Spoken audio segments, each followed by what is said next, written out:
말씀의 제목은 하나님께 부요한 자가 되라, 이런 말씀입니다. 하나님께 부요한 자가 되라. 하나님께 무엇이든지 순종하여 드리는 자, 하나님께 의탁하는 자, 하나님께 맡기는 사람이거든요. 하나님께 부요한 자가 되라, 부요한 자가 되라. 그런데 우리 하나님은 완전하시고요, 우리 하나님은요 부자 중에 부자시고요, 우리 하나님은 부족함이 없으십니다. 우리 하나님은 완전하세요. 결국엔 완전하여 부족함이 없고 빈틈을 채울 빈틈이 없는 분에게 갖다 맡기면 누구에게 되돌아올까요? 누구에게 되돌아와요? 그렇죠, 할렐루야. 이 원리를 깨닫고 나면요, 결국 나를 위한 하나님의 말씀이구나, 그렇게 돼요. 왜냐하면 하나님이 이미 완전하시고 이미 모든 걸 다 가지셨고 어디가 핍절되거나 어디가 부족하거나 이런 분이 아니시란 말이죠. 그러면 하나님 앞에 우리가 뭔가를 순종하여 드리고 하나님 앞에 심고 하나님께 하나님 나라를 위해 하면 어떻게 되느냐 하면 하나님께 믿음으로 인정받고 터치하고 내게 되돌아옵니다. 아멘. 터치하고 되돌아와요. 인정받고 내게 다시. 그런데 지난번에 말씀드린 거 기억하십니까? 그 설교를 안 들은 분도 계실 것이고 들은 분도 계실 거예요. 이 땅에서는요 사람들이 가장 이자가 많은 곳에다가 투자를 해요, 그죠? 그런데 이 땅 온 세계, 온 세상, 온 우주의 모든 것을 통합하여 가장 이자가 많이 붙는 곳이 어디라고 그랬어요? 하나님 나라 은행이에요. 할렐루야. 아버지의 나라. 아버지의 통치, 아버지께 드려지는 것은 절대 원금만 찾는 일이 없다 그랬어요. 물론 부흥사 목사님들은 뭐 최소 30배, 60배, 100배 막 이렇게 말씀하시지만 상관없어요. 뭐 몇 배가 됐든 그거는 아버지의 마음이죠. 할렐루야. 오늘요 예수님께서 사역하시는 동안에 직접 일어난 일입니다. 오늘 말씀에서 보면은 어떤, 이제 여러분이 기억하실 거예요.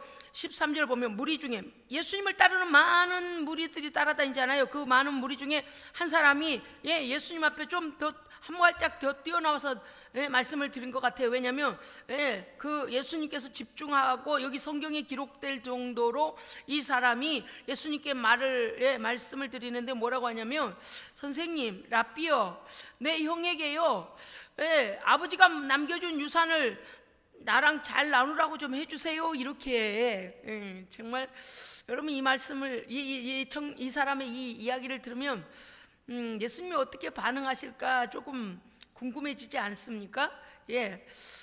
당시에 그 랍비들은요 불공정하게 재산 분배가 불공정하게 된 것을 해결해 주기도 했습니다. 그러니까 이게 이제 일반 랍비들이에요. 보통의 랍비들이죠. 그러니까 이 사람이 부자라고 해서요, 이 사람이 와가지고요 예수님을 메시아로 본 게 아니고 이 사람이 어떻게 예수님을 인정하고 있는지를 드러내는 말이 뭐냐면 이 말이거든요. 그냥 보통의 랍비인 거예요. 이스라엘 유대인들에게 있는 랍비. 그래서 자기의 재산이 정당하게 자기에게 돌아올 수 있도록 우리 형한테 좀 말 좀 해주세요, 이런. 그것도 하나의 중재의 역할이죠. 그런데 이 중재의 역할을요, 중재 그러니까 생각나죠? 예수님은 어떤 중재자이십니까? 그렇죠. 하나님과 우리 사이에서 원수된 것들을 예수님께서 화목제물이 되심으로 우리를 중재해 주시죠. 그래서 새롭고 산 길이 열렸고 예수만이 우리의 길이요 진리요 생명 되시는 중재자이십니다. 중재자예요. 그 한목 제물, 당신의 죽으심으로 제물 되심으로 하나님과 우리 사이에 원수됐던 담이 헐어지는 그 중재 역할을 하셨다고 말이죠. 그런데 이 사람이 얼마나 오해를 하고 있나 보십시오. 내 형하고 나하고 재산 가지고 싸움하고 있는데 그거 좀 내 형한테 좀 제대로, 너 네 동생한테 너무 적게 주지 말고 법대로 해라, 이렇게 좀 말해주라는 거. 그러니까 예수님의 중재역에 대해서 하나님과 우리 사이에 메시아로서 하시는 그 중재 사역을 이 사람은 사람과 사람 사이에서 일반의 보통 랍비들이 하는 그런 중재 일로 생각한 거죠. 왜냐하면 모세의 율법에 보면요, 장자에게는요 부모의 재산의 3분의 1을 주게 돼 있고요, 그 다음에 동생에게는 3분의 1을 주도록 신명기 21장에 보면 규정이 돼 있거든요. 그러니까 아마도 그 형이 3분의 2보다 더 아마 가졌다고 생각했던 것 같아, 이 동생이. 자기가 3분의 1을 정확히 가져왔으면 아마 예수님께 찾아서 이런 질문, 이런 부탁 이렇게 하지 않았겠죠. 그런데 이제 형이 더 과하게 취득하니까 이제 예수님께 문제를 가져온 거죠. 그런데 예수님 대답이 참 궁금해지지 않습니까? 14절에 보니까 이르시기를, 이 사람아, 누가 나를 너희의 재판장이나 물건 나누는 자로 세웠느냐? 그러니까 이제 그 말씀, 제가 지금 조금 전에 드렸던 말씀이죠. 하나님과 인간 사이에 죄로 인하여 아무도 중재자가 없어서 원수된 관계였을 때 예수님이 영적인, 정말 실제적인 중보자로, 중재자로 오셨는데, 이 사람이 이렇게 하는 것을 참 뭐라 그럴까요? 우리가 하나님의 말씀, 오늘도 마찬가지입니다. 이 말씀을 듣고 맨 밥 먹는 일이나 거기다가 갖다가 말씀을 대입하면 새로운 영적인 생명에 관하여서 우리는 눈을 뜨지 못한 자예요. 그런데 이 사람도 마찬가지죠. 그렇게 본 겁니다. 그리고 나서 예수님이 15절에 뭐라고 하셨습니까? 15절 읽어주세요. 시작. 다시요. 15절요. 다시 시작.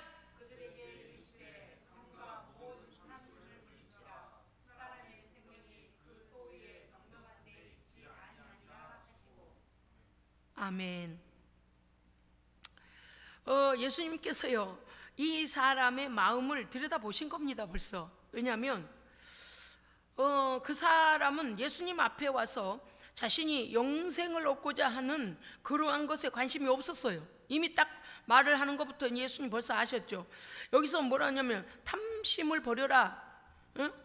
이제 이번에는 이 사람에게만 말씀하신 게 아니고 예수님을 따르는 모든 무리들에게까지 말씀하시는 거예요. 이 사람으로 인하여서 삼가 모든 탐심을 물리쳐라.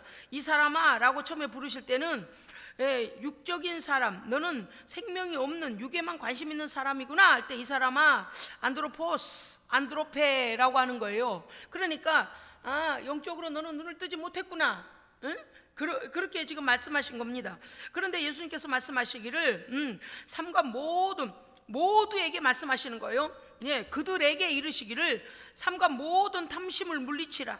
이미 이 사람 안에는 탐심으로부터 오는 그의 관심은 오직 물질, 오직 부모님이 물려준 재산, 오직 그 분배하려고 하는 이 세상의 물질이 그의 모든 것을 다 대변하고 있는 거예요. 그는 물질에만 마음이 있게 되죠. 그런데 예수님은 더 중요한 건 뭘 말씀하시냐면, 사람의 생명이라고 할 때 여기에 생명이요, 여기서 조회라고 표현이 되거든요. 사람의 생명이 할 때 조회가 들어가는데, 이거는 뭐냐, 영원한 생명을 말씀하시는 거예요. 그러니까 육신의 생명, 지금 우리가 호흡하는 이 생명 말고 사람 속에 있는 너의 영원한 생명, 네 영원한, 사람의 영원한 생명은 그 사람이 육신적으로 뭔가를 넉넉히 가지고 있는 것에 있지 아니하다. 여러분, 이거는 성경에서 보면 부자와 나사로의 스토리를 볼 때 이미 알고 있었어요, 우리가. 왜냐하면 만약에 이 사람의 관심처럼 돈이 많아야 영생을 얻고 돈이 적으면 영생을 얻지 못한다라고 이렇게 생각하는, 돈이 적으면, 가진 것이 적으면 구원 얻지 못하는 것처럼 관심이 없게 되면 어떻게 되겠습니까? 사실은 그 사람의 말대로라면 나사로가, 가난한 사람이 지옥의 가장 깊은 데를 가야 되잖아요. 이게 말이 안 되죠. 그런데 우리가 부자와 나사로의 예를 들어서 예수님 말씀하실 때 어떻게 됩니까? 부자는 날마다 연락했더라 그랬어요. 자색 옷을 입고 날마다 연락했더라. 돈을 쓰기도 바쁘더라고 말이죠. 그런데 그가요, 다시는 갈 수 없는 저 지옥 형벌에 떨어져 있잖아요. 그러니까 예수님의 이 말씀은 다시 한번 가르쳐 주시는 거죠. 네 소유가 넉넉해야만이 천국 갈 줄로 아느냐? 네 소유가 넉넉해야 네가 영원한 생명 얻는 줄 아느냐? 이렇게 말씀하시는 거예요. 그러니까 이제 여기까지 읽으면 여러분 답답해지지 않아요? 저는요, 속이 답답해져요.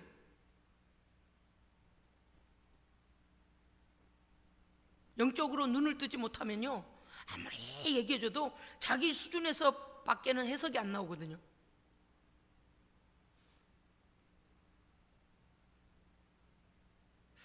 코로나가 우리 교회에 유행해요. 우리 교회 성도들 참 용감해요.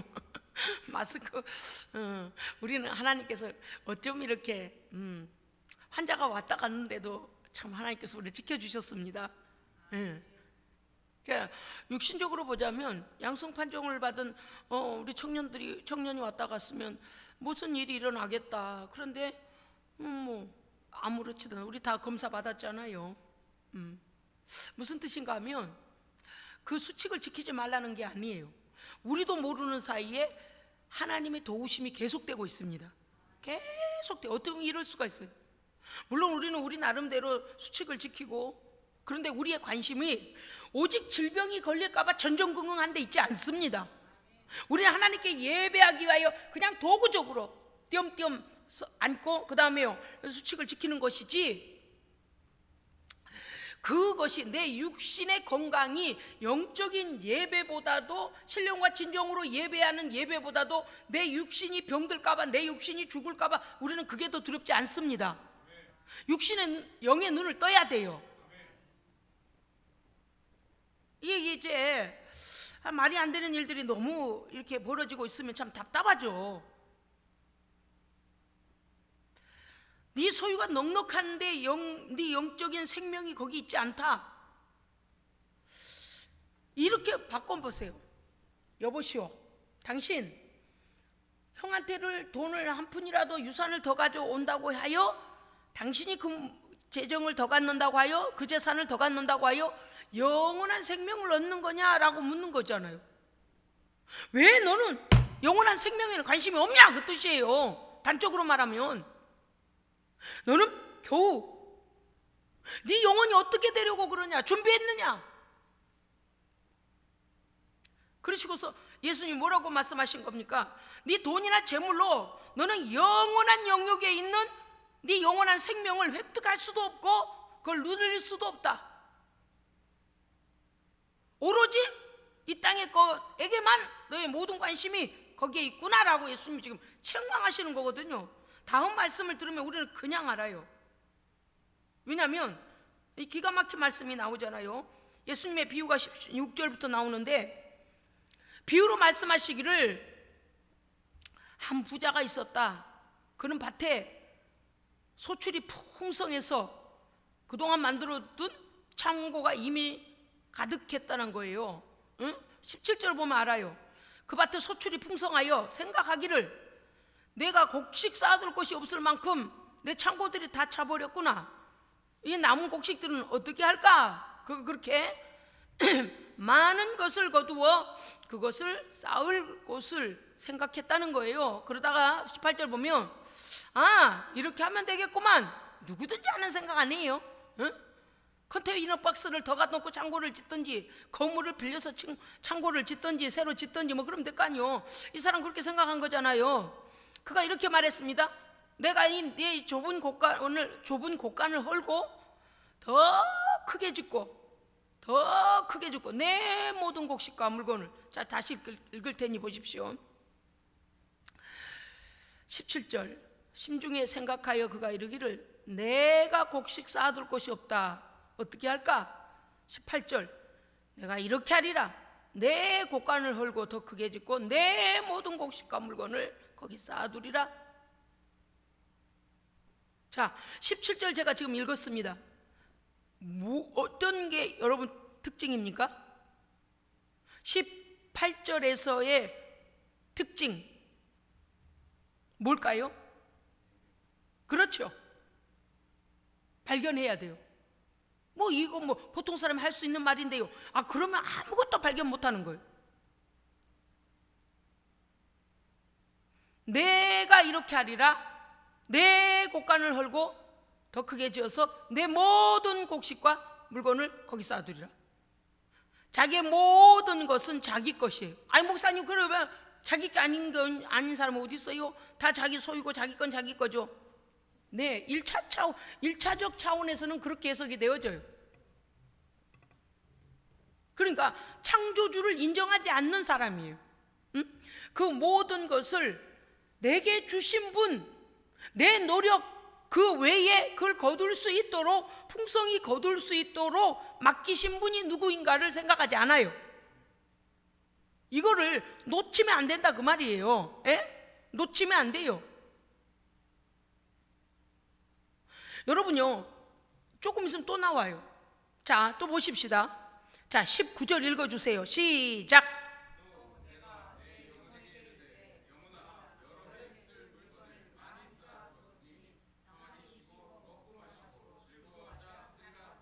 아멘.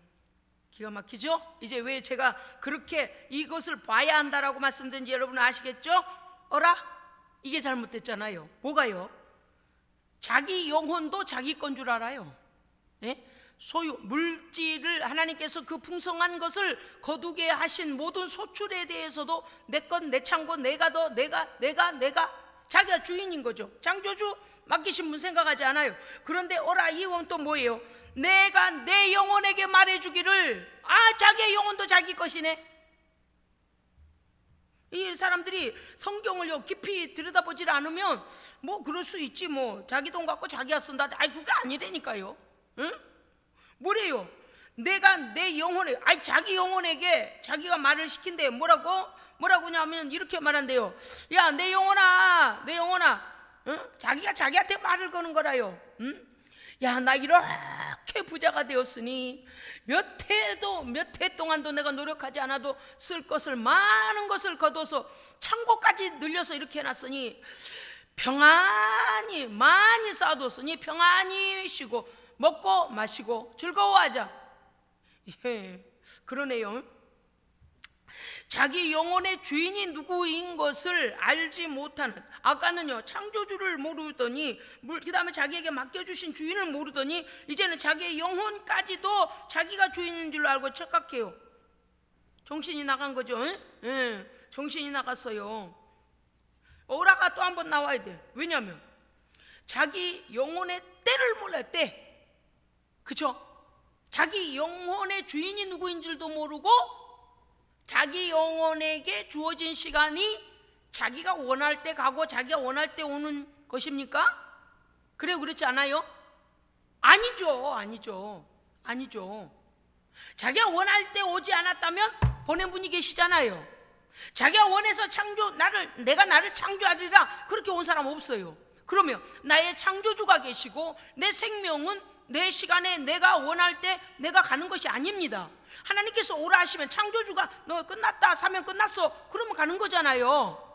그래요, 그렇지 않아요? 그러니까 이 사람의 착각이 무엇입니까? 예수님께서 왜 이 비유를 들어주시는 거냐면, 이 땅에서는 네가 한 부자이고 또 하나님께서 그 창조주께서 너에게 소출이 많도록 풍성하게 주셨다. 그런데 너는 창조주를 기억하지도 아니하고 너에게 맡기신 분이 너에게 무엇을 하라고 맡기셨는가도 생각하지 아니하는, 그야말로 깡통. 영적인 눈을 뜨지 못하면요 세상에서 가장 무식한 사람. 세상에서 가장 무식한 사람은요 보이는 것만 보고 보이는 것만 믿는 사람. 바보, 깡통이에요. 설교 때 목사님 저렇게 세게 해가지고, 얼마나 깡통들이 많은 줄 아세요?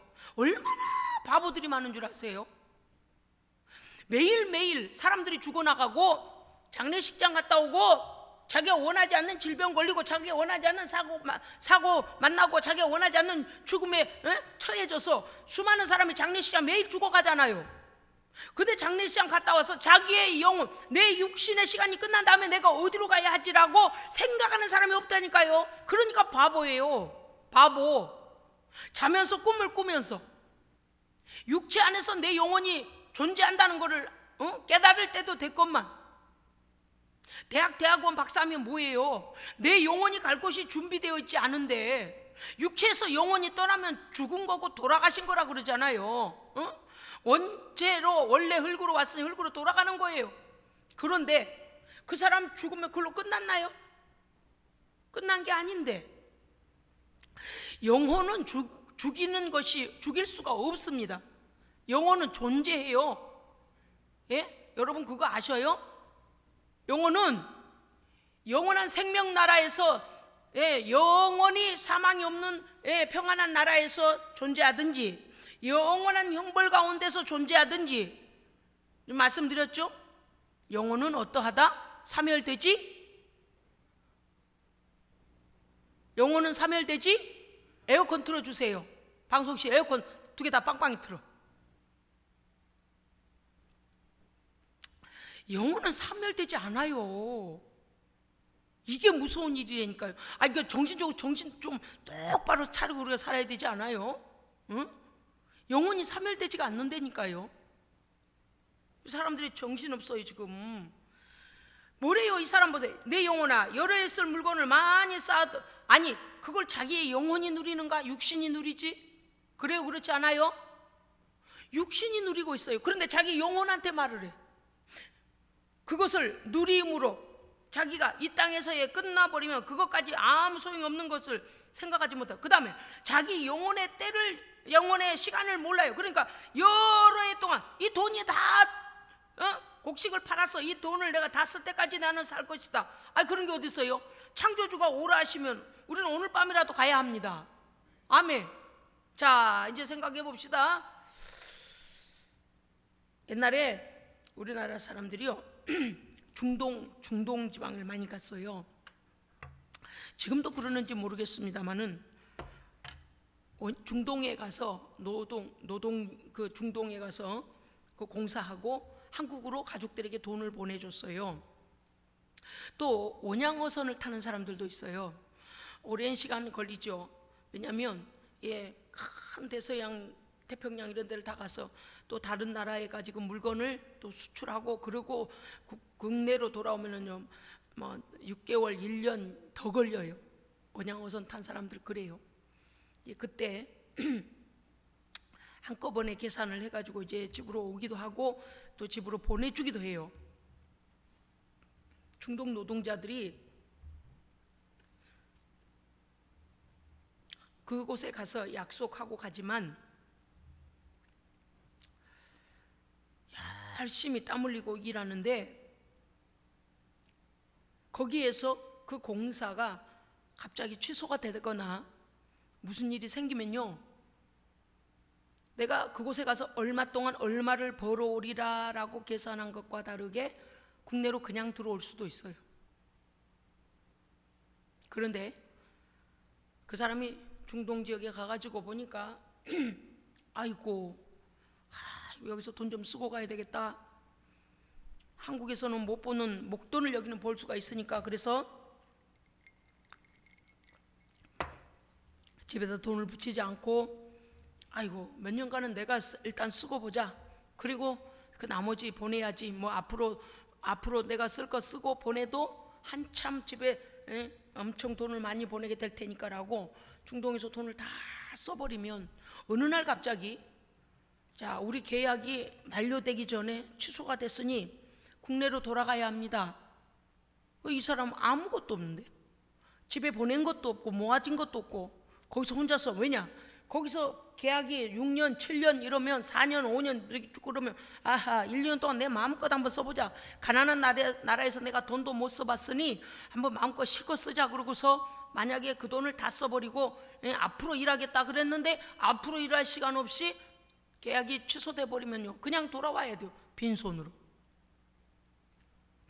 무슨 뜻인가 하면요, 이 땅에서 우리가 사는 날 동안에 그렇게 생각한다는 거죠. 매일매일 그래 나를 위해 쓰고 이 땅에서 더 그래서 어떻게 해요? 내 영원한 나라에 가서 써야 될, 내 영원한 나라에 대하여서 전혀 생각하지 않아요. 언제까지 살 수 있으리라, 언제까지 부자이리라 생각했다는 거죠. 그래서 아무 것도 주님의 나라를 위해 심지 않았는데 어느 날 끝났다. 네 생명 끝났다. 저는요 가끔 그런 생각이 들어요. 예수 믿은 지 얼마 되지 않은 사람들, 이제 예수님을 막 만나고 그런 사람들을 보면 예수 믿어 온 지 오래된 사람보다도 하나님께 더 충성해야 됩니다. 아멘. 당연히 저는 그렇게 생각해요. 왜? 다른 사람은 열심히 하나님 앞에 충성하고 열심히 그의 나라를 위해서 애써왔어. 그 나라에다 심었는데 이제 곧 천상에 우리가 돌아가야 돼. 하나님 나라로 돌아가야 되는데 나는 이제야 예수 믿었으니까 그 나라가 막 빵! 그럼 어떻게 할 거예요? 응? 언제까지 돈 벌 줄 알고 이 땅에 있을 줄 알고 중동 노동자로 있을 줄 알고 그랬는데 다 썼어. 계약 만료돼. 아니 파기됐대. 각자 자기 국내로 돌아가라고. 자기 국가로 돌아가라고. 아무것도 없는 사람이 되면 어떻게 되겠냐고 말이에요. 그래서 믿음을 나중에 깨닫고 하나님 나라의 실제적인 일들을 아는 사람일수록 하나님께 더 충성하고 심어야 됩니다. 심어야 돼요. 물론 이미 그 하나님 나라의 비밀, 하나님 나라 보물에 대한 비밀을 아는 사람은 뭐 말할 것도 없거니와. 이제 보십시오. 그가 뭐라고 했냐? 여러 해 쓸 물건을 많이 쌓아두었으니 평안히 쉬고 먹고 마시고 즐거워하자. 아니 그러니까 영적인 천국이 없고 지옥이 없고 이 땅에서의 끝이라면 그럴 수도 있겠죠. 뭐 어떻게 살든 뭔 상관이야. 그런데 오늘 예수님 그렇게 말씀하시지 않죠. 이 육신적 안락과 쾌락과 영원한 세계가 없는 것처럼 사는 사람은 그 날에 어디로 가겠느냐 그 말이에요. 네 영혼은 뭘 준비해놨느냐 이 말이죠. 오히려 창조주 되시고 주권자 되시는 주님 앞에서 심판을 받을 뿐입니다. 왜냐고요? 내가 너에게 맡겨준 걸로 뭐 했니? 내가 너에게 건강 주고 물질 주고 시간 주고 네 가족 주고 너에게 나라를 주고 너에게 땅도 주고 너에게 모든 걸 다 준 내가 너에게 허락한 것으로 너 나를 위해 뭐 했니? 나에게 그것에 대해 감사했니? 라고 물으신다는 거 아니에요. 주신 주권자가 물으시겠다는 거 아니에요. 그러므로 우리는 하나님 앞에서 청직입니다. 청직이에요. 할렐루야. 청지기에 믿음이 없으니까 하나님 나라에서 인색해요. 아니 그러니까 예수 믿는 사람들이요 그럼 많아요. 입으로는 잘 믿는 척 하는 사람들 가만 보면은요 여전도에서 돈 5,000원 10,000원 내는 거 싫어가지고 쌈박질하고 그런 사람이 허다해요. 뭐 여전도에서 통해서 가난한 자를 돕든 뭐 교회를 위해 쓰든 주의종을 위해 쓰든 하나님 나라 위해 쓰는 거잖아요. 그런데 그거 못 내가지고 쌈박질하고 성도 미워하고 돈을 건네만 해. 나 이런 유치한 얘기는 하지 말자고요. 아예 하지 마. 자, 제가 읽겠습니다. 땅과 거기 충만한 것과 세계와 그 중에 거하는 자가 다 여호와의 것이로다. 시편 24편 1절 다시 읽겠습니다. 땅과 거기 충만한 것과 세계와 그 중에 거하는 자가 다 여호와의 것이로다. 아멘. 모든 것들이 다 하나님의 소유예요. 그런데 우리가 하나님 맡겨준 걸 가지고 내 것이다 내 영혼까지도 망할 길을 가요? 여러분요 내 손에 들어온 것이 내 것이 아닙니다. 청직이에요. 청직이. 여러분 보셨어요? 은행에서 업무를 볼 때 고객들이 돈을 가지고 오면 아이고 나한테 돈 갖다 주네 그러고 그 착복해요? 해요 안 해요? 안 해요. 뭐예요? 그 고객들이 돈을 가지고 오면 뭐예요? 그 돈은 누구 거예요? 고객 거예요. 그죠? 고객이 갖고 왔으니 고객 거예요. 그런데 자기한테 돈 맡기러 오니까 자기 건 줄 알고 자기 가방에다 다 넣었다가는 쇠고랑 차요. 쇠고랑. 그걸 다 물어줘야 돼. 그렇잖아요? 응? 우리는요 하나님께서 우리에게 맡기시면 우리는 어때요? 업무 봐줘요. 응? 업무 봐요. 은행원처럼. 응? 예, 오늘 이 통장에 이만큼 넣으시는군요. 예, 오늘은 여기다 이렇게 적금 넣으시는, 오늘은 뭐 넣으시는 거 뭐예요? 자기의 일이 아니에요. 업무 보고 그 사람 통장에 넣어주는 거예요. 에? 무슨 뜻인가 하면 하나님께서 우리에게 허락한 모든 것들에 대하여서 하나님 앞에 믿음으로 심으면 나를 통하여 하나님께로 다시 심겨지는 거. 무슨 뜻이에요? 가난한 자를 돌아보고 복음을 위하여 심고 할렐루야. 예, 하나님 나라 위해서 의를 위하여 심으면 어떻게 될까요? 내 통장에 들어가는 거. 그런데 그것이 내 통장이에요? 하나님 내게 맡겨주신 분을 위하여 다시 써야 돼요.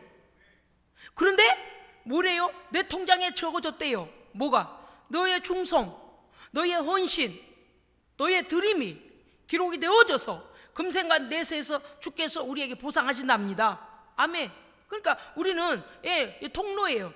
청직이란 말이요. 다시 말씀드릴게요. 내 손에 들어온 것이 다 내 것이 아닙니다. 왜냐하면 우리는 철저히 청지기의 개념을 가지고 살아야 합니다. 예수님 하나님께서 우리에게 잠깐 맡기신데 첫째, 우리에게 그것을 허락하신 하나님께 감사함으로 드려야 됩니다. 두 번째는 하나님의 뜻대로 써야 됩니다. 예, 맡기실 때 하나님의 뜻대로 쓰라고 주신 거예요. 자, 세 번째는 영혼까지도 돈으로 될 것처럼 착각하고 살면 안 된다. 이 여기 나온 사람처럼 자기의 영혼도 사고 팔고 자기가 이 땅에 더 있다 가고 싶으면 더 있다 가고 뭐 그렇게 제 맘대로 하는 것처럼 창조주를 능가해서 자기가 그런 돈으로 다 될 것처럼 하지 말라는 거예요. 그 다음에요, 그 다음에 하나님의 사람들은 이 모든 것들을 우리에게 맡겨주신 건강, 물질, 자녀, 가정, 교회, 나라 잘 관리해야 합니다. 무엇이든 잘 관리해야 돼요. 다섯 번째는 가장 가치 있고 빛나고 영원토록 누릴 수 있는 곳에 쌓아야 합니다. 아멘. 제가 지난번에 말씀드린 거 여러분 기억나세요? 요새 사람들이 그런다면서요. 대한민국 30, 40대는 영혼까지 끌어다가 집을 서울에다 아파트를 사라 그런데요. 막 한 해 동안에 막 8억 9억이 올라가지고 그렇다는 거예요. 나는 가끔 그런 생각을 해요. 나 혼자 그런 생각을 하나? 그래? 거기 한 25억짜리 아파트를 가지고 앉아있은들 그 사람이 그럼 그거 팔고 어디 이사 갈 건가? 거기 그냥 앉아있잖아. 그게 누리는 건가? 그래요 안 그래요? 몰라, 나만 그랬나? 보세요. 서울에서 25평 예를 들어 아파트, 서울 25평이 요새 얼마 정도예요 장로님? 강남에 뭐를 일이시죠? 몰라요. 아무튼 부동산 동향을. 그러나 뉴스에서 보니 뭐 19억이네 뭐 21억이네 뭐 17억이네 뭐 9억이네 뭐 21억 계속 올라갔다니까. 자, 그래요. 자, 서울의 24평 29평은 더 여기 나주 29평보다 더 큰가요?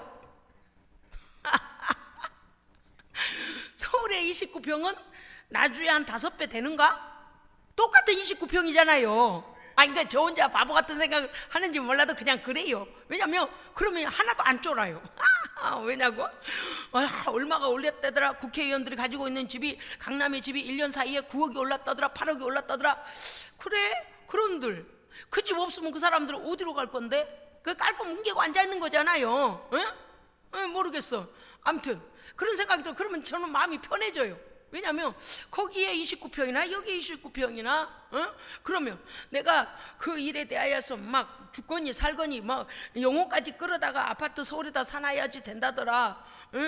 그런데 그것도 끌어올 사람이 있어. 끌어올 뭐가 있어야 돼. 그런데 이 말이 뭐냐면 무슨 말인가 하면 그런 거 아닙니까?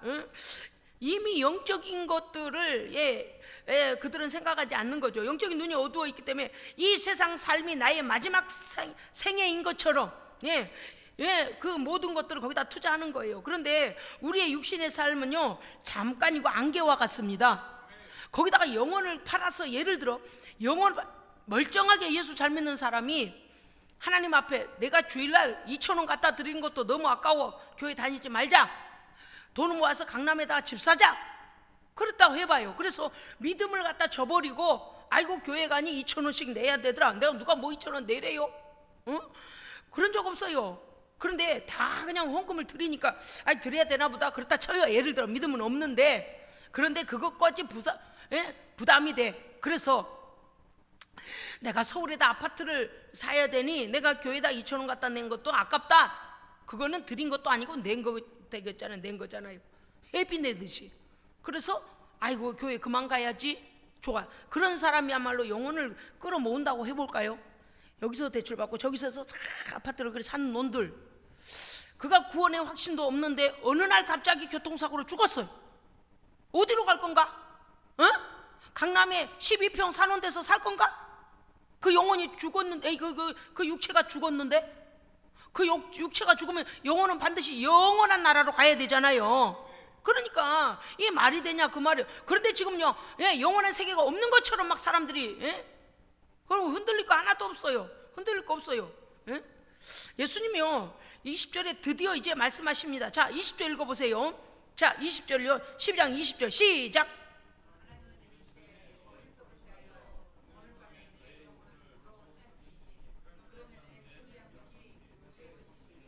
아멘. 그 말씀이에요.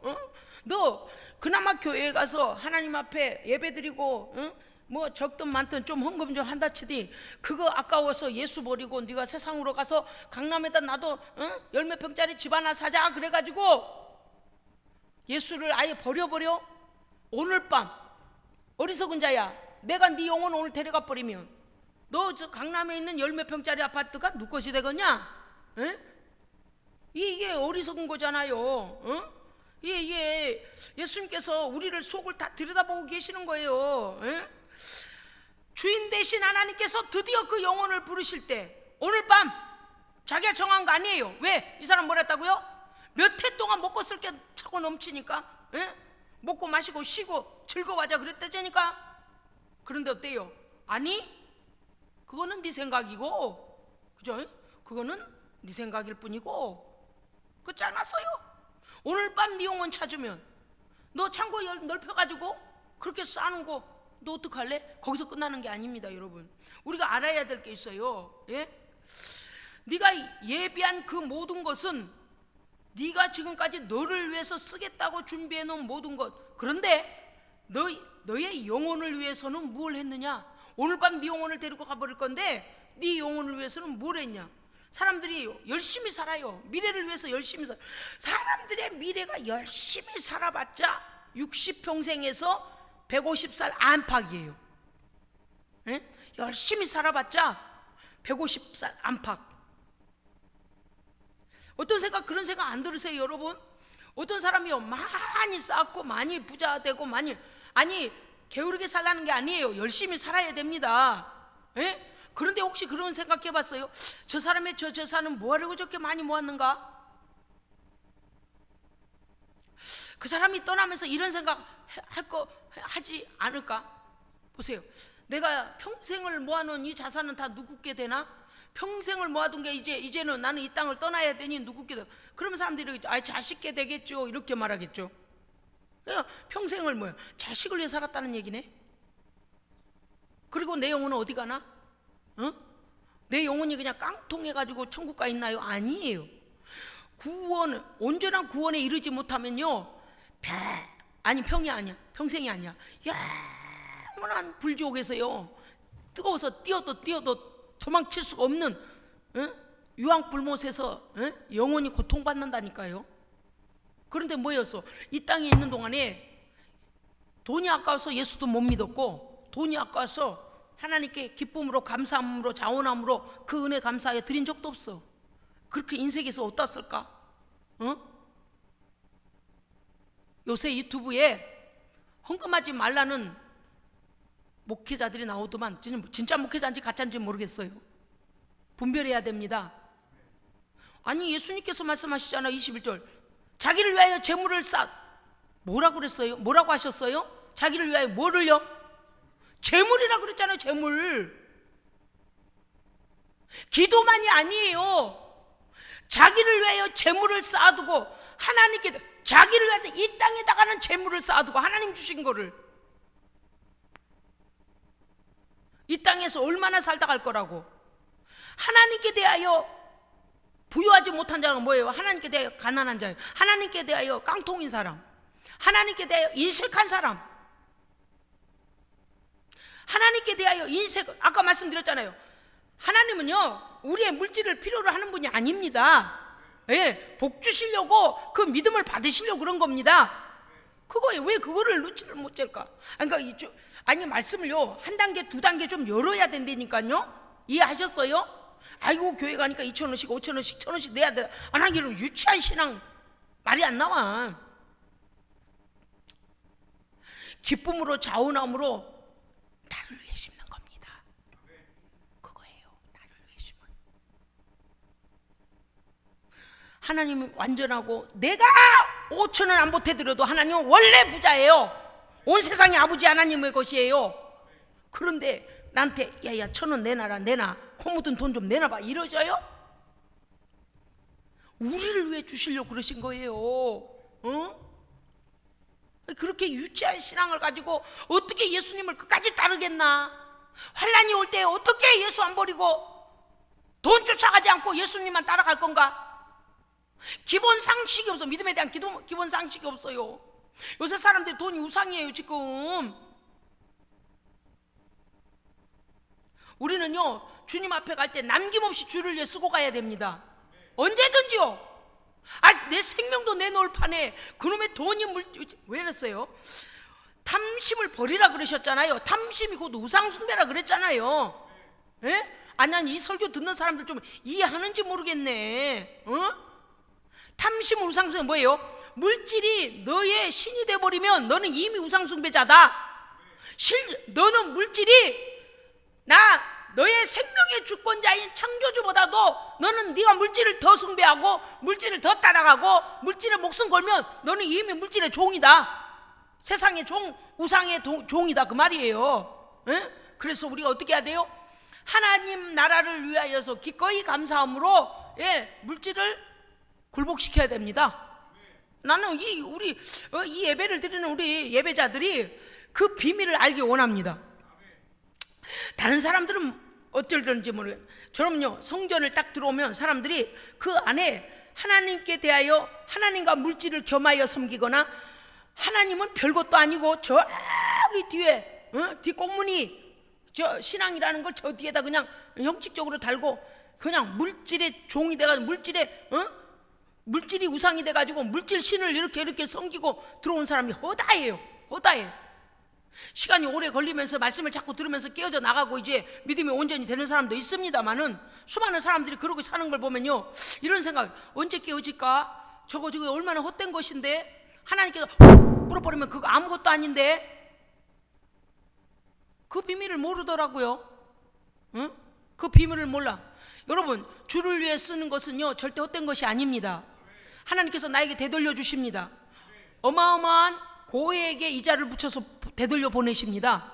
그러나 드릴 때는 하나님, 내가 드리면서 하나님 이거 고리 대금업자보다 더 비싸게 쳐줘야 돼 이러면 안 돼요. 고리 대금업자들이 20% 이자를 준다는데 그보다 더 달랐던보다 더 비싸게 이자 쳐줘야 돼 이럴 필요는 없어요. 왜 그래요? 하나님은 우리의 순수한 믿음을 보십니다.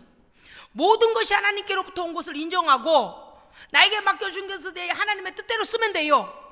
하나님 뜻대로 쓰는 게 무엇입니까? 하나님께 감사하고 그 다음에 가난한 자를 돕고 복음을 위하여 쓰고 할렐루야, 선용하는 데 쓰고 아버지 나라를 위해 쓰고 그 다음에 우리에게 분복 주셨잖아요. 밥 먹고 살게 해주시잖아요. 할렐루야. 그러니까 내게, 여러분 이제 조금 이따 제가 본문 읽으면 조금 놀라실 거예요. 우리는 이걸 지금 깨달아야 해요. 왜냐면 예수님 오늘 말씀하잖아요. 너를 위하여, 너만을 위하여 재물을 이 땅에만 쌓아두면, 너만을 위하여 재물을 이 땅에만 쌓아둔다면 네가 네 것이 되겠느냐? 돈이 우상이 되어지면 결국엔 주인이신 하나님을 못 만난 자라는 거죠. 흘려보내지 않으면 어떻게 됩니까? 썩는다는 거예요. 흘려보내지 않으면. 여러분, 우리는 하나님께 부요한 자가 돼야 합니다. 아니 정말요. 정말 제가요 그냥 말씀드릴게요. 시험이라도 한번 해보세요. 아버지 그냥 쓸 일이 너무 많은데요, 아버지 앞에 먼저 해야 될 거 먼저 11조, 그리고 요번에 추수감사, 또 무슨 감사, 우리 집에요 엄청난 큰 시험이 와 있는데요, 이 시험 아버지께서 나에게 승리 주실 줄로 믿고 아버지께 먼저 나 드려. 최근에 어떤 사람이요, 하나님 앞에 정말 큰 마음으로, 조금 받는 월급쟁이가 큰 마음으로 하나님께 드렸어요. 그런데 하나님께서요 그 사람이 원하는 기도에 응답하셨더라고요. 난 그런지도 몰랐어요. 그런데 목사님, 나 그때는 그렇게 해도 무슨 기도 제목이 있나 보다 이랬었어요. 그런데 시간을 지나놓고 보니까 어머나, 하나님께 그때 헌금하더니 그런 목적을 가지고 헌금한 것도 몰랐는데 하나님께서요 세상에 기도하던 바를 이루어 주셨답니다. 아멘. 우리는 이런 믿음이, 따라합시다.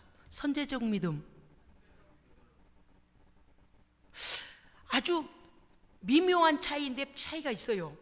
어떤 뜻인가 하면, 순수한 마음으로 아버지 이번에 꼭 이 문제 해결돼야 됩니다. 꼭 이 질병에서 내가 고침받아야 됩니다. 이번에 아버지, 그래서요 아버지께 뭘 약속을 드릴까요? 뭐라도 내 마음을 드리고 싶어요. 아버지께 내가 얼마나 이것이 중대한 일이라는 걸 하나님께 제가요 고백하여 드리고 싶은데요, 제가요 무리할 정도로 제가 이래서 하나님께 이거 여기다 약정 딱 써가지고 하나님 이거 하나님께 먼저 드리랍니다. 어떤 결과를 주시든 하나님 감사합니다. 그리고 그 일에 대하여 기도하고 소망을 갖고 할렐루야. 왜냐? 성경이 뭐라 했어요?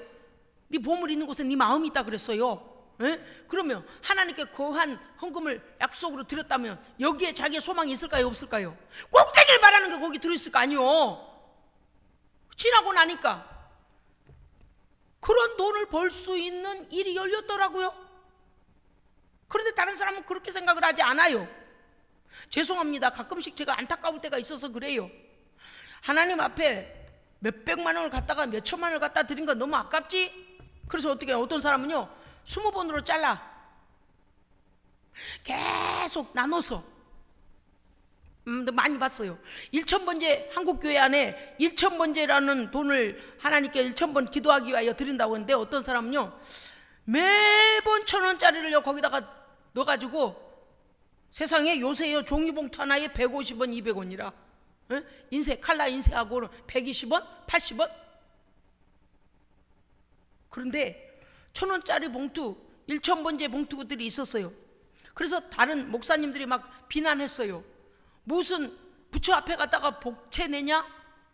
왜냐하면 절간에 그런 데 갈 때 사람들이 빈손을 못 가고 부처가 진노할까봐 매랑 뭘 가져간다며요. 절대 부처 앞에는 공짜로 안 간다대요. 사람들 말이 그랬어요. 에? 그래가지고 자기 자식 뭐 되게 해달라 뭐 건강하게 해달라 그래가지고요 막 거액을 갖다 내기도 하고 결코 뭐를 갖다 낸대요. 그래서 진노가 일어날까봐. 그래 신도 아닌 것한테는 그렇게 하면서 1000번을 여러분 1000원씩 1000번이 얼마요? 1000원씩 1000번이 얼마요? 맞아요? 1000원씩 하는데 1000번 하면 1억입니까? 장로님 1000원씩 1000번 하면요? 오전삼 전기 좀 두들겨. 어떻게 1억이 나오지요? 계산기가 잘못된 거 아니에요 장로님? 1000원씩을 10번 내면 10,000원이요. 1000원씩을 100번 내면 10만 원이요. 1000원씩을 1000번 내면 100만 원밖에 안 되는데요. 근데 왜 1억이라고 그러셔요? 장로님 목사라고 사기치지 마세요. 목사가 아무리 계산 못해도 아니 알아요. 100만 원이에요. 그 100만 원을 1000원씩 가지고 하나님 조롱하는 거죠. 아우 제가요 마음이 많이 아프더라고요.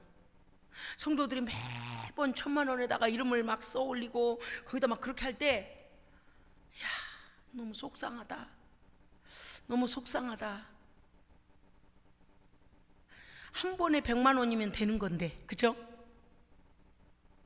그 안에는 여러 가지 마음이 있겠죠. 그때마다 목회자가 기도할 때 기억해 달라는 마음도 있을 것이고 자기의 마음이 하나님께로 향하는 마음도 있을 것이고. 그런데 우리가 지금은 좀 성숙한 신앙이 돼야 되지 않을까요? 아까 말씀드렸어요. 분산하여 하나님께 온전히 드릴 수도 있는 것을 갖다 분산하여 몇 시간 이렇게 생각하는 거 우리가 좀 고쳐야 될 바가 있습니다. 이해하셨어요? 왜 그래요?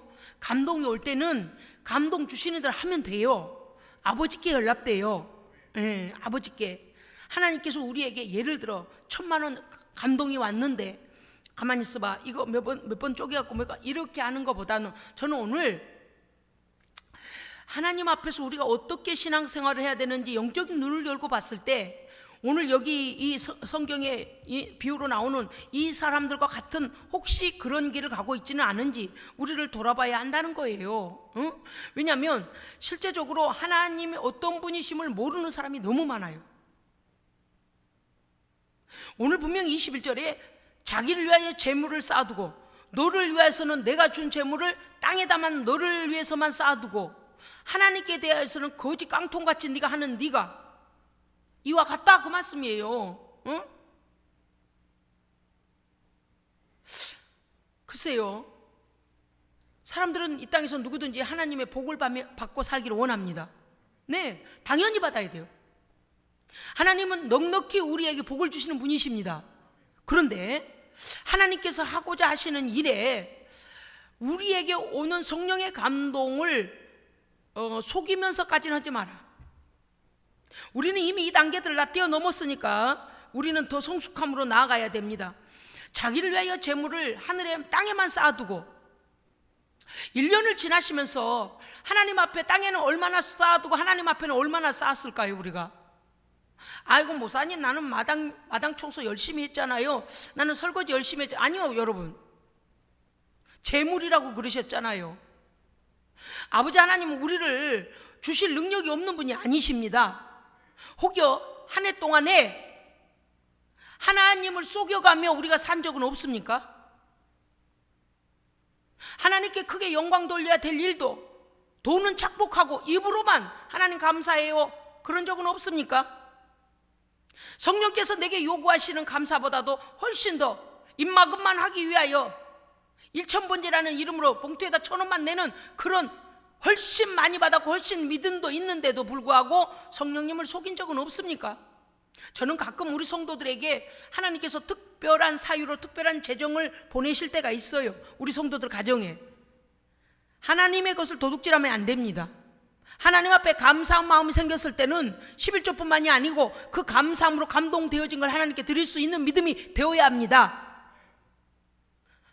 그러니까요, 아까워서 늘 언제나 하나님 내 것을 빼앗아, 그러면 당신은 구도 쓰지 마세요. 하나님이 주신 10개 중에서 구도 쓰지 마세요. 왜? 그 하나를 도둑질하고 정도면 하나님께 드려야 될 내 삶에 나를 인도하신 하나님, 나로 생명을 유지하게 하시고 호흡하게 하시고 건강 주시고 직업 주시고 모든 것을, 그래서 내게 거두게 하신 그 하나님의 것을 10분의 1도 아까워서 도둑질하는 거라면 당신은 구를 쓸 자격이 없는 사람이에요. 구도 내놓으세요. 구도 내놔요.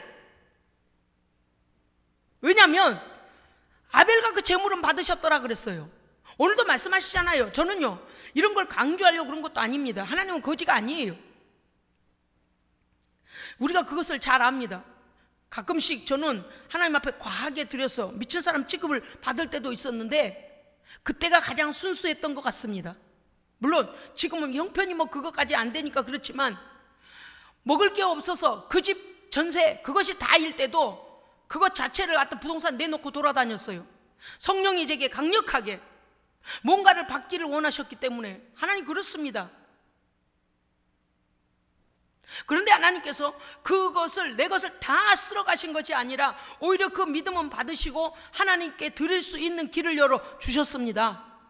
그리고 그렇게 드리게 됐고 더 크고 넓은 곳으로 하나님 우리를 이주시키셨고 계속해서 하나님의 복은 계속 쏟아 부어졌습니다. 여러분요, 하나님은요 이 왜 즐겨내는 자를 기뻐하시는가 하면 하나님 외에는 소망이 없는 것을, 하나님 외에는 내 마음과 내 물질과 내 생명을, 하나님 외에는 나는 다른 곳에는 가치가 없다, 하나님께만 드릴 존재의 가치가 있다라고 믿음으로 고백한 사람을 말하는 겁니다. 그러니까 내 인생을 걸 만큼 내 모든 것들을 하나님께서만이 받으신다라는 걸 믿고 그러한 사람의 것을, 그러니까 과부의 2렙돈을 주님께서 그렇게 칭찬하신 거예요. 나는 오늘날 우리 성도들이 큰 복을 받는 물질의 큰 통로가 되기를 원합니다. 기왕에 복 받는 거 큰 복을 받아야죠. 아멘. 어느 때가 되면은요 돈이 막 굴러 들어올 때가 있어요. 제가 살아봐서 알아요. 하나님의 인정을 받고 믿음 안에서 하나님께 거칠 게 없어져 버린 사람, 큰 돈을 가져도 그거 11조 떼먹지 않고 큰 돈을 가져도 즐기며 감사하며 모든 거 하나님 앞에 드리는 즐거움으로 사는 사람. 그러면 아버지께서 뭐라고 그러시냐면, 야 너 참 정직하구나, 너 참 내가 내 것 좀 맡겨도 되겠구나, 얘야 이것도 너 맡으렴, 너 이것도 좀 맡아봐. 다른 애들은 하나 갖다 주면 그거 갖다가 지퍼해서 넣기 바쁘고, 다른 애들은 그러면 자기 거 마냥 다 집어넣어서 내가 도대체 그 애들을 믿을 수가 없다. 그런데 너는 뭐든지 내 명령을 따라 하는구나. 어때요? 아까 말씀에 여러분이 우리 오전 중에 말씀 예수 그리스도를 믿는 믿음과 하나님을 계명에 순종하는 거라 그랬습니다. 믿음을 지키는 거가요. 그럼 우리가 왜 물질 바치는 거는 왜 하나님 앞에 계명을 지키지 않는 것입니까? 왜 거기에 그렇게 되라고 돼? 이 땅에서 제일 필요한 게 물질이었잖아요. 물질이잖아요. 그런데 하나님께 거짓말하고 도둑질해요? 구도 쓸 자격이 없어요. 회개해야 돼요. 회개하고 원위치로 해야 돼요. 할렐루야. 하나님께 도둑질한 거 빨리 갚으세요. 안 갚으면 우리의 삶에서 마이너스가 나게 돼 있어요. 만약에 아이고 나는 도둑질했는데 잘 사네, 당신은 혹시 하나님께 버려진 사람 아닌지 잘 돌아보세요. 하나님의 약속을 믿는 사람이라면 그렇게 살면 안 되는 거예요. 응? 하나님께서 얼마나 안타까우신지. 아버지는요, 하나님 창고를 열어서 쌓을 것이 없도록 붓기를 원하십니다. 문제는 우리 안에 있는 유치한 믿음, 아니 믿음이라고 할 것도 없어, 유치한 탐심. 말씀드렸어요. 탐심은 우상숭배입니다. 탐심 때문에 하나님의 것 못 드려? 탐심 때문에 하나님 앞에 거짓처럼 해? 그것은 당신은 돈을 더 믿는 사람이요, 그거 깨부셔야 됩니다. 깨부셔야 돼. 자, 좋습니다. 매일매일 사람들이 열심히 일을 합니다. 어떤 사람은 운전업을 하기도 하고, 어떤 사람은 사무실에 나가기도 하고, 어떤 사람은요, 여러 가지 일을 해요.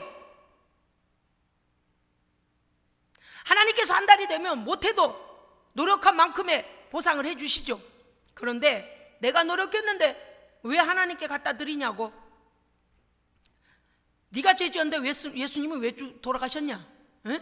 네가 죄 지었는데, 네가 죄 지었으면 네가 그 죄값에 너는 그런 멸망으로 떨어지게 낫겠네.